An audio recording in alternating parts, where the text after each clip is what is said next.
설법이 있겠습니다. 오늘 설법은 이산 한덕천 교관님께서 해주시겠습니다. 반갑습니다. 교수님 도반들 같이 인사도 좀 나누시죠.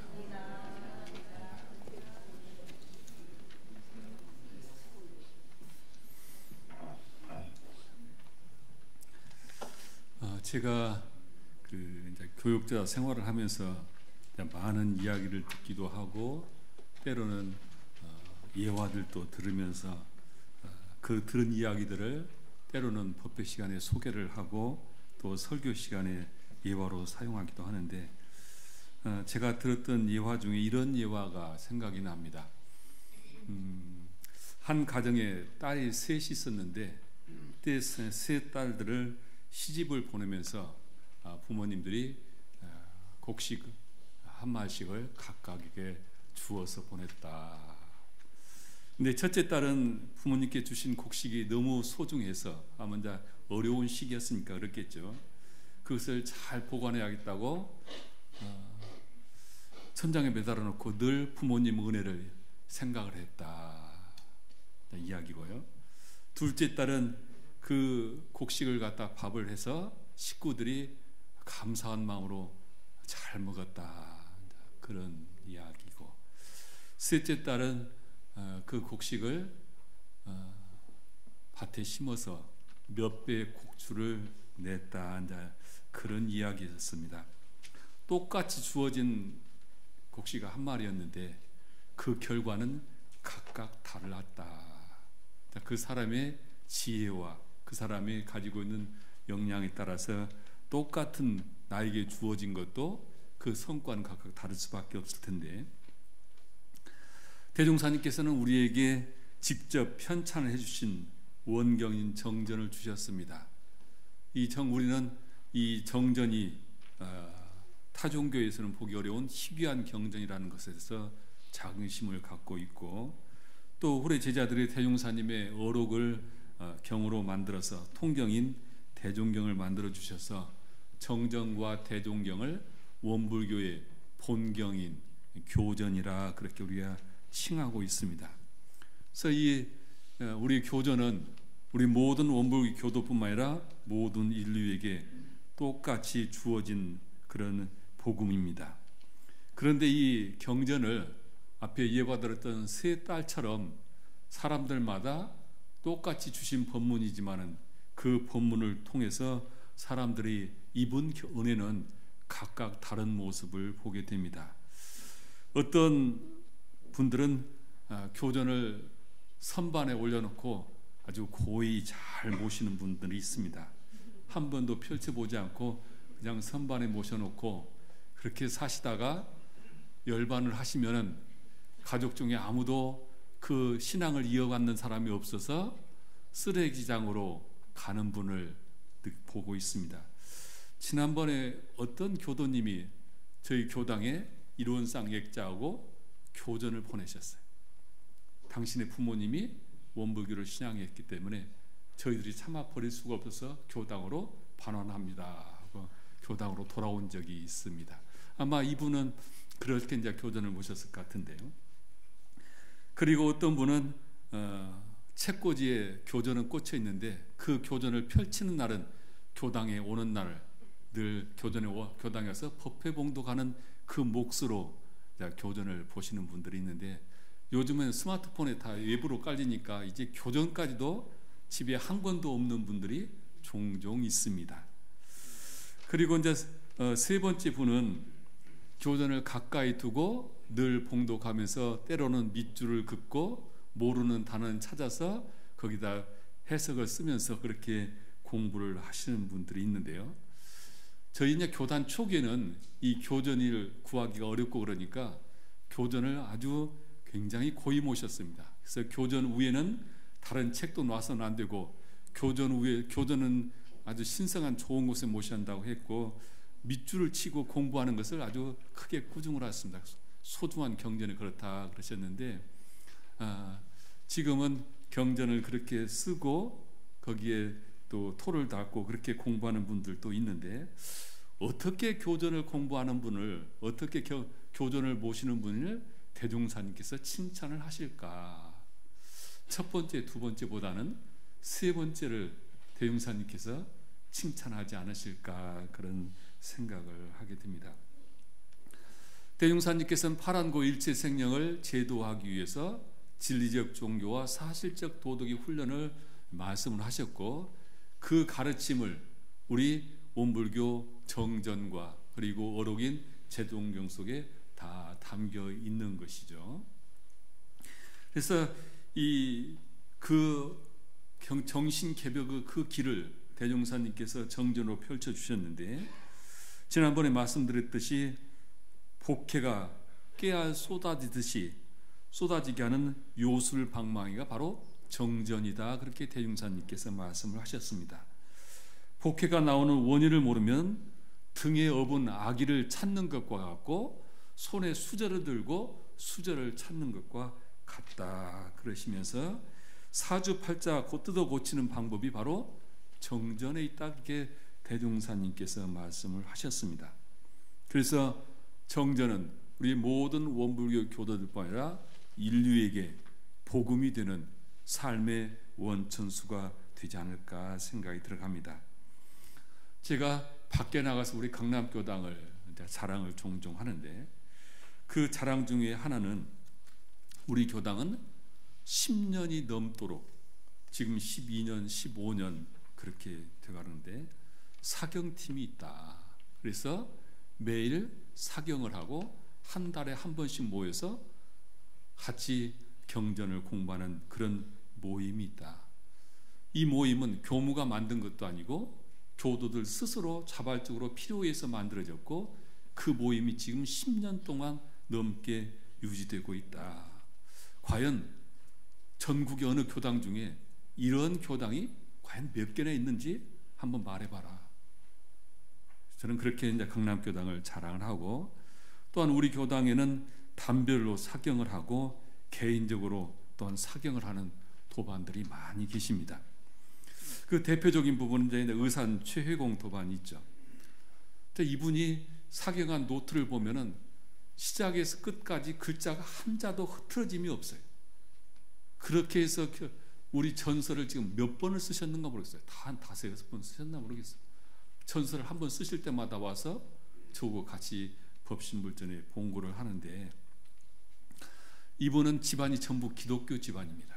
그리고 다 집사고 장로인데 형제간도 다 마찬가지인데, 이분이 끝까지 그 온갖 압박에도 굴하지 않고 신앙을 거기에 합치하지 않고, 에다가 뒤에 늦게, 이제 교당은 늦게 다니셨죠.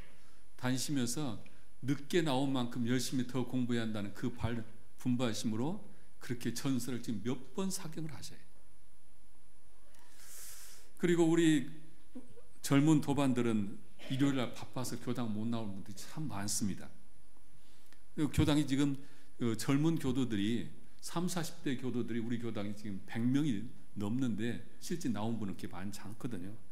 그렇게 다 바쁜 생활을 하는데, 그 홍성덕 도반은 일요일날 일부 법회 때는 회사를 출근해야 하기 때문에 법회를 못 나온다고 저녁 2부 법회 나오는 도반이 있는데, 지난번에 저에게 시간을 좀 내달라고 해서 그러자고 했더니 법회 전에 왔는데 보니까 우리 전설을 다 사경을 해가지고 제가 사경을 다 마쳤습니다. 그러니 법신불전에 저의 봉고를 좀 해주십사 해서 봉고를 한 적이 있습니다. 저는 강남교당의 힘이 바로 이런 곳에서 나온다 생각이 들어갑니다. 세상 사람들 밖에서는 강남교당에 대한 잘못된 선입관념과 고정관념을 가지고 바라보는데, 저도 강남교당에 부임하기 전에는 그런 교당이라고 저는 생각을 했습니다. 그런데 우리 교당은 바로 이와 같이 사회적인 명성이나 어떤 외적인 조건이 아니라 열심히 대종사님의 교법을 신앙하고 수행하는 그런 정진하는 사람들이 많고, 이 힘이 우리 강남교당의 힘이고, 우리 천불도량도 바로 이러한 힘으로 만들어진 교당이라고 하는, 저는 어디 갔든지 자랑스럽게 이야기를 하고 있습니다.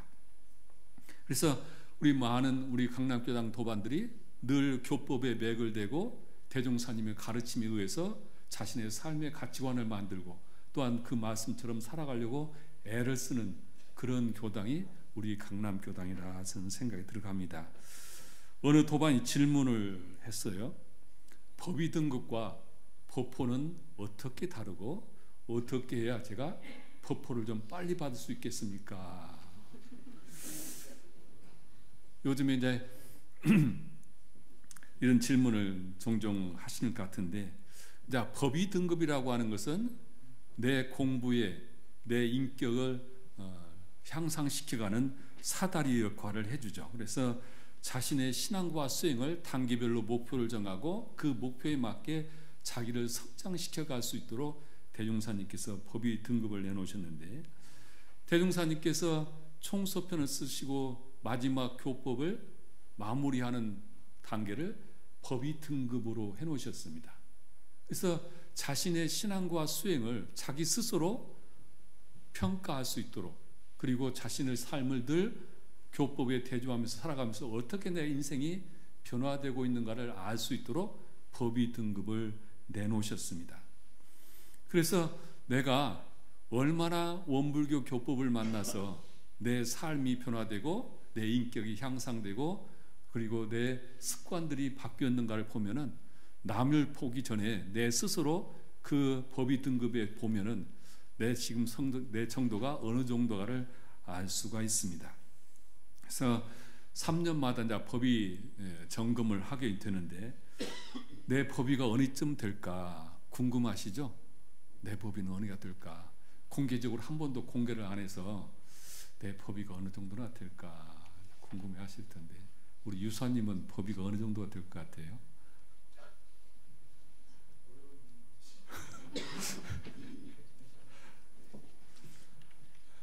자, 형식적으로는 3년마다 우리가 법의 점검을 해서 우리 원불교 원티스에 등록을 하시면은, 회원 등록이 되시면은 자기 법의를 알 수가 있습니다. 나의 복주머니에 딱 들어가 보면은 자기 법의가 어디에 있는가를 알 수가 있습니다. 거기서 이제 알 수가 있는데, 법의 등급은 남에게 나를 보여주기 위한 것이 아니라 내가 대종사님의 교법을 만나서 나를 충생을 부처로 만들어가는 하나의 과정들이고, 그 사다를 통해서 나를 성장시키는 그런 것이 되죠. 그래서 법의 등급은 그렇게 해서 보통급, 특신급, 법마상정급, 법강학마의, 출가의, 열의 이렇게 이제 구분이 되어 있고, 중간에 이비급이 되어 있습니다. 그래서 우리가 법의 등급은 그렇게 해서 주어진다는 것이고요. 법포는 원불교의 사종 의무가 있죠. 사종 의무가 조석심고, 법회출석, 보훈원공, 연원지도, 이게 이제 사종 의무죠. 이 사종 의무를 행하시면서 내가 공부한 공부 성적과 나의 법납과 그리고 나이까지를 종합해서 법포가 나오게 되어 있습니다.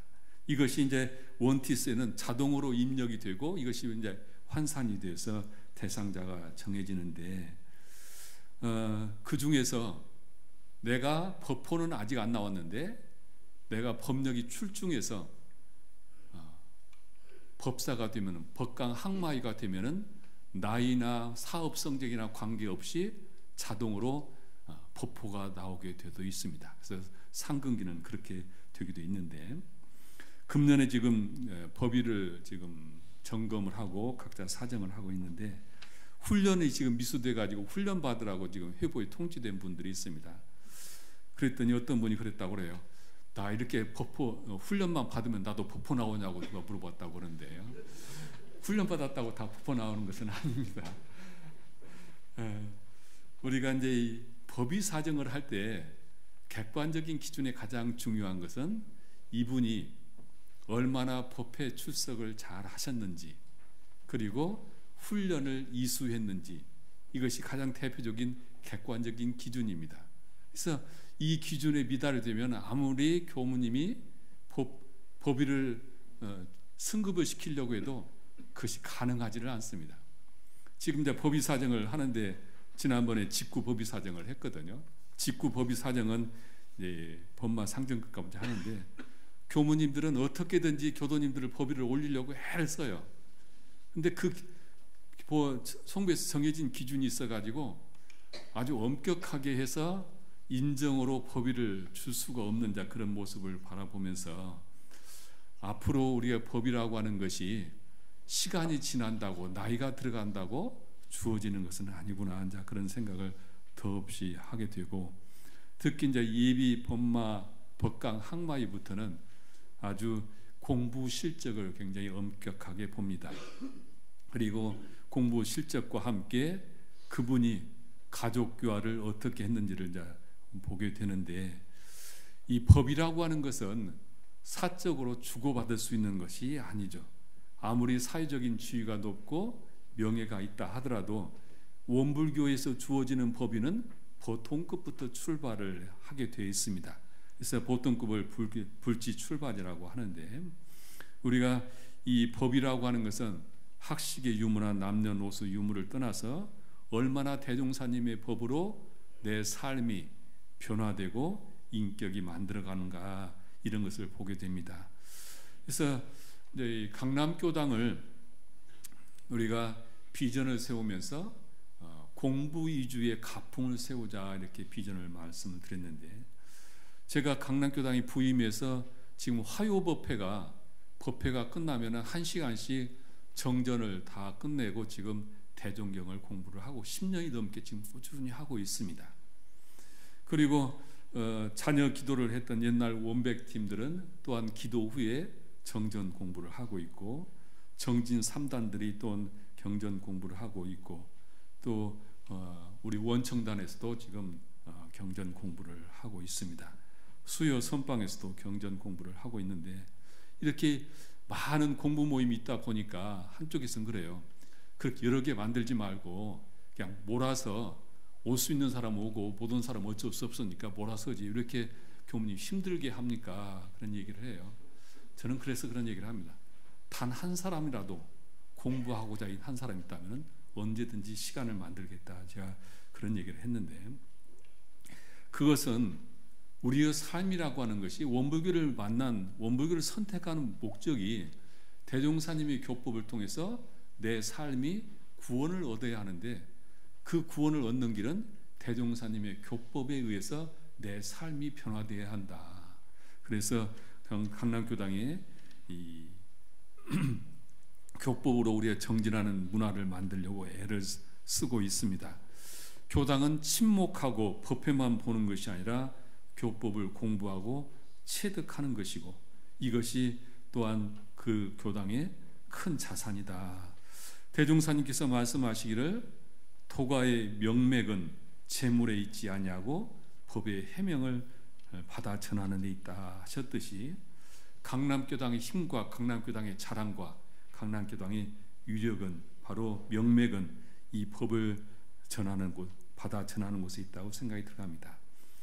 지금 이제 수요 선방에서 금강경을 공부를 하고 있는데, 이제 금강경이 거의 지금 끝자락을 가고 있는데, 그 금강경 중에 지경공덕분이라고 하는 경이 그 속에 있습니다.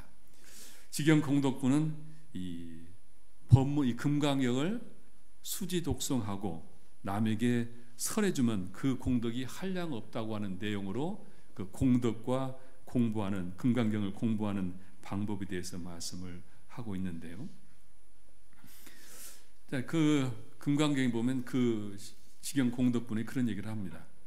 수보리야, 서가모니 부처님께서 수보리 제자에게 말씀하시는 거죠. 어떤 선남자 선여인이 아침에 황하강 모래알 수만큼 몸으로 보시를 하고, 낮에 다시 황하강에 모래알 만큼 몸으로 복시하고, 저녁에 동안 그렇게 보시하여 백천만겁의 몸으로서 보시를 하더라도, 자신의 온 몸으로, 몸뿐만, 이 말 속에는 몸뿐만 아니라 재물이나 그 모든 자기가 가진 것으로 아침과 점심과 저녁으로, 그리고 수억 겁의 생을 그렇게 보시를 한다 하더라도 금강경을 진심으로 믿고 거스르지 않고 그것을 받아서 수지한다 한다면은 그리고 남을 위해서 설해준다면 그 복은 이루 헤아릴 수 없다고 하는 것을 수보리한테 지금 말씀하시는 내용입니다. 금강경을 듣고 진심으로 믿어서 생활에 그것이 실천으로 나타난다면 그 공덕은 어떤 재물로 보시를 하는 것보다도 더 크다, 이런 말씀인데요. 바로 이 말씀이 우리가 잘 알고 있는 소무공덕이라는 말 속으로 이제 같이 해석을 할 수가 있습니다. 소무공덕 하면은 다 아시죠? 무슨 말씀인지 여러 번 제가 말씀을 드렸으니까. 소무공덕이라고 하는 것은 이 불심천자라고 일컬어지는 중국의 양무제와 얽혀 있는 이야기죠. 양무제와 달마대사와의 관계 속에서 만들어진 법문이죠. 양무제가 이 왕이 올라서 얼마나 많은 절을 짓고 탑을 만들고 그리고 절에 자급자족하도록 논을 주고 그리고 많은 출가승들을 공부할 수 있도록 길을 열어줘서 불교 역사에 불교를 이렇게 중국을 거쳐서 동남아에 크게 전파하는데 아주 큰 역할을 하신 분이 바로 이제 이 양무제입니다. 그러니까 그 공덕이 얼마나 크겠어요. 그래서 이분이 어느 날 서역에서 아주 고승이 오셨다고 해서 궁궐로 초빙을 합니다. 초빙을 하고 질문을 해요. 내가 왕이 올라서 이렇게 부처님 법을 드러내기 위해서 부처님 불사를 위해서 이렇게 내가 많은 공덕을 쌓았습니다. 네, 이렇게 많은 불사를 했는데 제 공덕이 얼마나 되겠습니까? 그렇게 질문을 하죠. 그러니까 달마제사가 두 번도 생각가지고 하지 않고 툭 한마디를 던지죠. 소무공덕입니다.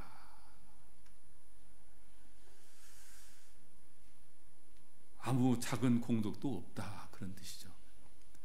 그렇게 많은 공덕을 쌓았는데 저 같으면 칭송을 입이 마르게 칭송을 저는 하겠는데 이 달마대사는 소무공덕이다, 독이 하나도 없다 그랬어요.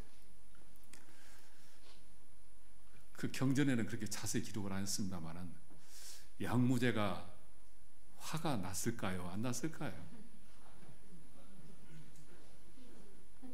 굉장히 화가 났을 거라고 봅니다. 그러나 천자 체면에 고승 앞에서 바로 화낼 수는 없어서 욱 참고 질문을 합니다. 어찌하여 아무 공덕도 없다고 하십니까? 달마대사가 말하기를 천상에 태어날 수 있는 작은 과보일 뿐이지 그것이 다 유루의 복일 뿐입니다. 유루. 근데 불교에서는 유루복과 무루복이라고 있죠. 유루의 복은 내가 베푼 대로만 받는 것이고 무루의 복은 내가 베푼 것보다는 몇 배 이상의 복이 온다고 하는 것이 이제 무루의 복이죠. 그렇게 이야기를 합니다. 왜 그러면은 복이 없다고 하는 것이냐? 그러니까 당신의 복은 인천을 상대로 하는 유루의 복에 머물지 않는 것이다, 이렇게 얘기를 하면서 답을 하니까 그러면 어떤 것이 참다운 공덕이냐? 마음에 바람이 없는 내가 덕을 베풀었다고 하는 상이 없는 덕을 베풀어야 그것이 한량한 무루의 공덕이 된다. 그렇게 말을 던지고 뒤도 돌아보지 않고 숭림사에 들어가서 면박 9년을 했다. 그렇게 해서 소무공덕이라는 말이 나왔다. 그런 얘기죠. 아무리 많은 복덕을 쌓다 하더라도 왜 그것이 복이 되지 않는 것일까? 그 가르침이 금강경에 있는 말씀이죠. 금강경은 아상인상, 중생상, 수자상을 다 놓아야만 된다고 하는 그 가르침을 주시고 있는 것이죠. 아상인상, 중상상, 수자상을 놓고 덕을 베풀면은 그것이 무량 공덕이 되지만은 아상인상, 중생상, 수자상으로 덕을 베풀면은 그것은 유루의 복에 지나지 않는다. 즉 내 몸으로 아침, 점심, 저녁 수억 급을 통해서 덕을 베푼다 하더라도 거기에 상이 머물러 있다고 한다면 그것은 복이 되지 않는다. 그래서 이 무상의 도를 가르치는 금강경을 수지 독성하고 남한테 설해주면은, 법보시를 하면은 그 공덕이 훨씬 더 크다. 그런 말씀이 이 경에 되어 있습니다. 그래서 이 불교에서는 금강경의 가르침을 최고로 치고 우리가 이제 금강경을 공부를 하는데, 어떻게 해야 이 금강경의 공덕을 내 삶으로 놔둘 수 있을까? 근데 부처님께서 금강경은 이렇게 공부하라, 이렇게 공부 방법을 말씀을 하셔서 오늘 그 얘기를 덧붙여 얘기를 합니다. 그 공덕을 놔두기 위해서 우리가 금강경을 어떻게 공부할 것인가? 첫째는 사사하라 그러셨습니다. 사사란 말은 요즘 우리말로 하면 사경을 하라, 사경하는 공부를 하라. 이 사사라고 하는, 사경이라고 하는 것은 베껴 쓴다 그런 뜻이죠. 경전의 말씀을 하나하나 베껴 쓴다, 가르침에 몰두해서 베껴 쓴다 그런 말씀인데, 우리가 경전이라고 하는 것은 소설책 읽듯이 읽으면은 그것은 경전을 보는 기본 자세가 안 되어 있습니다. 그래서 우리는 경전을 읽을 때는 그냥 소설책 읽듯이 읽는 것이 아니라 하나, 그 경전과 하나 되는 작업을 해야 하는데, 그 하나 되는 작업이 바로 사경 공부다. 그래서 사경을 할 때는 그냥 글자만 쓰면은 그 경전을 사경하는 것은 공덕이 크지 않습니다. 지금 여기서 10년 이상 사경하는 팀들은 글자만 쓰시지 않으셨죠? 글자만 쓰셨으면 쓴 경전의 노트만 많아졌지 경전의 공덕은 그보다는 없을 겁니다. 사경을 한다고 하는 것은 경전의 가르침을 내 마음에다 사진 찍듯이 그대로 간직하는 것입니다. 사경을 하면서 내 판단으로, 내 생각으로, 내가 배운 지식으로 평가하면서 쓰는 것은 사경이 아니에요. 그런 분별심 없이 있는 글자, 그 속에 있는 말씀 하나하나를 하나도 분별심 없이 그대로 내 마음에 새기고 쓰는 것이 사경이다, 이런 말씀입니다. 그래서 사경 속에는 내 생각이나 판단이나 관념이 들어가서는 아니 된다. 그래서 이 사경이라고 하는 것은 있는 그대로 받아들이고 베끼는 것이 사경이다. 이게 우리가 이제 지금 많은 분들이 사경들을 하시는데, 글자를 썼다고 그대로 썼다고 사경했다고 생각하지 마시고, 사경하는 그 순간에 그 말씀을 하나 분별심 없이 내가 그대로 마음에 간직하고 새겼느냐, 이 말씀이죠. 의심하지 말고 해석하지 말고 판단하지 말라. 다만 있는 그대로 내 안에 베끼는 것이다. 그것이 사경이다. 이렇게 말씀을 하시고 있습니다. 그래서 이 불경에 보면은 사경하는 공덕을 이렇게 얘기를 합니다. 어리석고 어둡던 마음이 밝아지고 총명해지고, 심한 번뇌와 갈등이 가라앉고 마음이 편안해지고, 오랜 병거가 무너지고 심신이 강건해지고, 속세의 업장이 소멸되고 내가 원하는 바를 이룰 수 있고, 또한 인내력과 정진력이 함께 생긴다, 이렇게 말씀을 하셔서 우리가 이 사경이라고 하는, 우리 정전 대중경의 또는 다른 법어들 공부하실 때 사경의 진정한 의미를 알고 우리가 공부를 하셨으면 좋겠다. 그리고요, 두 번째로는 수지 독송하라 그러셨습니다. 소리내서 읽고 외우고 그리고 마음에 간직하라, 그런 말씀이죠. 몸으로 쓰고 마음으로 수지하고 말로 독송을 해야 한다, 그런 말씀인데, 종교의 경전은 눈으로 읽는 것이 아니라 소리로 읽는 것이 특징입니다. 소리를 내서 읽을 때 그 울림에 신비한 기운이 스며 있고, 그 경전에 말한 말씀의 분의 말씀을 우리는 들을 수 있다고 해서 소리내서 경전을 읽는 것이 어느 종교마다 이루어지는데, 열반하신 그 이재성, 원산 이재성 종사님이시죠. 이분이 화곡교당에서 하셨던 일 중에 제가 기억나는 것은 이 독송하는, 경전을 복송하는 모임을 만들어서 정기적으로 모여서 매일 이 독송했던 그런 기억이 나는데, 저는 강남교당에 사경하는 모임이 있는데 독송하는 모임이 없어서 조금 아쉬움을 가지고 있습니다. 그래서 소리내서 함께 소리를 내서 읽어가면서 경전을 모시는 이런 방법이 독송의 방법이고, 이 독송만 하게 되면은 경의 의미는 별로 크게 드러나지 않고 이것을 마음으로 수지를 해야 한다. 마음으로 온전히 받아들이고 이해해야 한다. 이것이 이제 수지 독송이다 그러죠. 그래서 이 대종사님께서는 이 수지 독송에 대해서 말로, 몸으로 실천하고 마음으로 증득하는 것이다 이렇게 표현을 하셨습니다. 그리고 셋째로 마지막으로 유인 해설하라.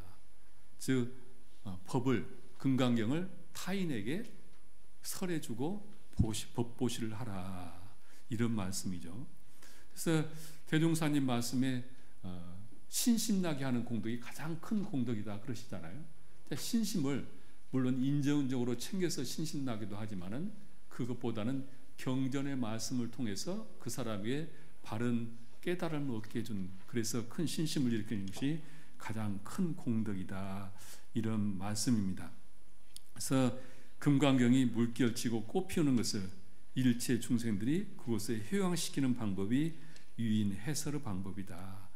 금강경에 아상인상 중생상 수자상이 다 녹아나면 모든 일체 중생과 내가 하나가 되는 동체 대비의 마음이 저절로 나서, 그래서 세상 사람들에게 법을 설해지게 될 수가 있다. 우리 이제 개신교인들이 만나면 그런 얘기를 해요.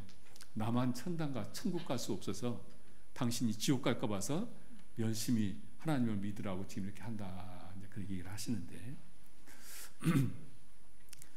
불교에서는 아상인상 중생상 수자상이 다 녹아난 저 대종사님 말씀대로 이론상의 진리를 깨닫게 되면은 모든 일체 생명들이 나와 둘이 아닌 자를 알게 되고, 그러면은 그들에게 우리가 대종사님의 법을 스스로 설하게 될 수밖에 없다. 자, 이 금강경을 보면서 그런 얘기가 생각이 났습니다. 아직 원불교가 이제 100년의 역사인데 아마 초창기 그런 말씀을 하셨을 거라고 생각이 들어가는데요. 원불교라 하면은 사람들이 사이비 종교처럼 이해를 하고, 또 원불교에 대한 이해가 부족하니까 어디 가서 원불교라는 말을 하기가 어려워서 전부 말을 하지 않는다. 지난번에 우리 염타원이 얘기를 했죠. 어머니가 원불교 포포를 받은 분이 병실에 누워 있는데 아마 병원이자 개신교 병원에 가셔서 병원에 입원하셨던 모양이에요. 근데 딸도 원불교 입교를 해서 원불교를, 부모님도 알고 본인도 원불교를 알고 있는 사람인데 아마 그 원장님이 미사 예배가 있으니까 예배를 가서 참가하십시오 권했던 모양이에요. 그러니까 어머니는 아무 말도 않고 가만히 입을 다물고 있고, 딸이 그 순간 어떻게 모면할까 하다가 떠오르는 것이 우리 아버지가 스님입니다 했다고 하잖아요. 그래서 그 팔자에도 없는 남편을 갖다가 스님을 만들고 팔자에도 없는 사위를 갖다가 스님을 만들었다, 그 얘기죠. 아직도 내 종교, 내 대종사님 가르침에 확신이 없으니까 그런 말을 하는 것이겠죠. 그래서 예전에 그랬다고 하잖아요. 마지막 열반하시면서 전하기를, 내가 죽거든 내가 원불교를 믿었다고 말하지 말라. 그런 말을 했다고 하잖아요. 그만큼 아직은 교법으로 내가 물들지 않고 교법에 대한 확신이 없으니까 그런 말을 했을 거라고 생각하는데,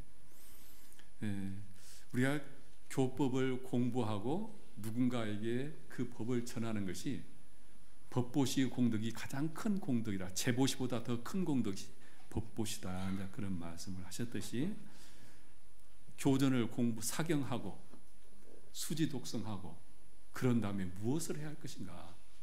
그 법을 모르는 사람한테 설하는 것이죠. 그래서 교화 대불공을 우리가 그렇게 외치고 있는 것이죠. 법의 사정을 하면서 그 사람이 교당 원부교를 통해서 법력이 갖춰지면은 법력이 갖춰진 만큼 주위에 감화력을 놔둘 수 있겠죠. 이 법을 설하는 것은 말로만 하는 건 아니죠. 몸으로도 하고 기운으로도 하고 다양한 우리 육군을 통해서 법을 전하잖아요. 그래서 이 항마위부터는 가족교화가 되지 않고는 항마위에 승급하기가 어렵다. 그 이유는 자기 가족도 감화시키지 못하는 사람이 어떻게 타인에게 감화를 줄 수 있으냐. 그래서 법강 항마위